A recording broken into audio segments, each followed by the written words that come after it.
Hi అండి. ఈరోజైతే నేను రవ్వ లడ్డు చేసి చూపించబోతున్నాను అనమాట. అందరిలాగా పాకము ఎటువంటి అవసరం లేకోకుండా ఈ విధంగా ట్రై చేసి చూడండి.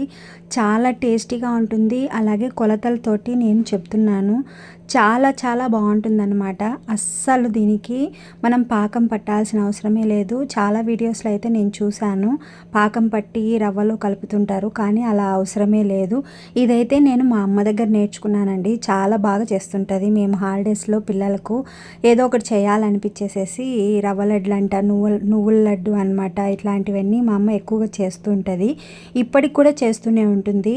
మాకు ఇంకా పచ్చి కొబ్బరి పండగలప్పుడు పచ్చి కొబ్బరి అంటే టెంకాయలు కొడుతుంటాం కదా దేవుడి కోసం అయ్యి, ఆ టెంకాయలు కొట్టినప్పుడు పచ్చి కొబ్బరి ఎక్కువగా ఉంటుంది కదా, వేస్ట్ చేయడం ఎందుకులే, కుళ్ళిపోతుంటుంది అనేసి ఈ విధంగా ట్రై చేస్తుంటుంది అనమాట. చాలా టేస్టీగా ఉంటుంది. నేను ఈరోజు అయితే పచ్చి కొబ్బరి కాకుండా వట్టి కొబ్బరితోటి చూపిస్తున్నాను.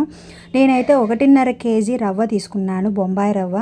దీన్ని తీసుకొని బాండి స్టవ్ మీద పెట్టేసేసుకొని ఇందులోకి నెయ్యి వేసేసి చిన్న మంట మీద బాగా కలర్ చేంజ్ అయ్యేంత వరకు నేనైతే బాగా కలుపుకుంటూ దగ్గర ఉండి కలుపుకొని మంచి స్మెల్ వచ్చేంత వరకు మనము సువాసన వస్తుందన్నమాట. మంచి ఆ పచ్చిదనం అంతా పోయి మంచి స్మెల్ వస్తుంది. అంతవరకు మనం నిదానంగా వేయించుకోవాలి.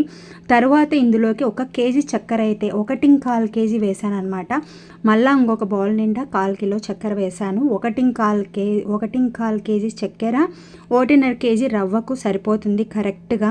మీరు తప్పకుండా ట్రై చేయండి. తర్వాత ఇంకొక స్టవ్ మీద బాండీ పెట్టేసేసుకొని నెయ్యి వేసేసేసి నేను కాజు, ద్రాక్ష ఇవన్నీ వేయించుకున్నాను. తర్వాత ఇందులోకి 1/4 కిలో కొబ్బరి అయితే వేసుకొని తురుముకొని వేసుకొని కలుపుకొని ఇవన్నింటినీ బాగా కలుపుకోవాలన్నమాట. ఈ కలుపుకున్న తర్వాత ఓవర్ నైట్ మూత పెట్టేసేసి నేను పెట్టేసుకుంటుంది అనమాట. మా అమ్మ అయితే ఓవర్ నైట్ పెట్టేసేసి మరుసటి రోజు కాంచి చల్లార్చిన పాలు ఉంటాయి కదా, వాటితోటి ముద్దలు చేసుకోవాలి కలుపుకొని. ఇందులోకి యాలకుల పొడి కూడా వేసుకుంటున్నాను మరుసటి రోజు. ఇప్పుడు కాచి చల్లార్చిన పాలు కొద్దిగా వేసుకుంటూ బాగా కలుపుకున్నట్లయితే ఆ చక్కెరలో ఉండేటువంటి బంక్ అనేది సాగుతుందనమాట. అప్పుడు మనం ముద్ద చేసుకోవడానికి చాలా ఈజీగా వచ్చేస్తుంది. ఈ విధంగా మొత్తం అంతా కొంచెం కలుపుకుంటూ కలిపేసుకున్న తర్వాత చిన్నగా ముద్దలు చేసుకోవాలి.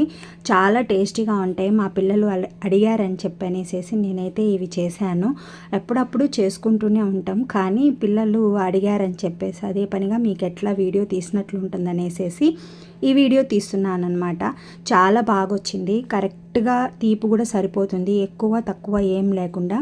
ఈ వీడియో నచ్చినట్లయితే మీ ఫ్యామిలీ ఫ్రెండ్స్ అందరికీ షేర్ చేయండి. సబ్స్క్రైబ్ చేసుకోవడం మాత్రం మర్చిపోవద్దండి. Please like.